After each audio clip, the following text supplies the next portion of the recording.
Back in the late 1900s, when stores like KB Toys, Toys R Us, and Children's Palace existed, some of the greatest action figures and video games from the 80s and 90s were produced and made accessible to kids all over. I invite you to join me in unlocking some special memories linked to these featured collectibles. Let's take a step back to the past. What's up, collectors? We're doing a special mint in-box look at a modern classic, the DC Icons Joker, number 14 in the series. This figure was released by DC Collectibles back in 2016, and seeing it still sealed in this clean white window box is a real treat for any Batman fan. Before we dive into the packaging, let's talk about the monster inside. The Joker isn't just a villain, he's a pop culture phenomenon. He first debuted in Batman number 1, 1940, created by Bill Finger, Bob Kane, and Jerry Robinson. He was originally meant to be killed off in his first issue, but an editor saw his potential and saved him. He started as a cold-blooded serial killer turned into a campy prankster during the 1950s thanks to the Comics Code, and finally returned to his homicidal agent of chaos roots in the 1970s and 80s.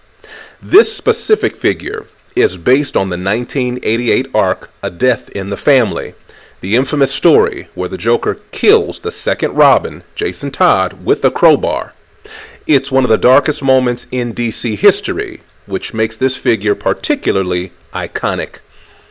Looking at this through the window box, there's a reason people keep these sealed. The DC Icons line had some of the best packaging in the business. It's a sleek white bookcase style box with minimalist blue accents. It feels more like a boutique collectible than a toy you find at a big box retailer. Even behind the plastic, you can see the incredible work by the sculptor, Paul Harding.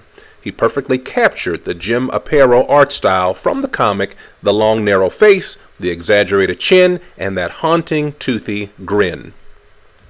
Since it's unopened, you can see everything neatly tucked away.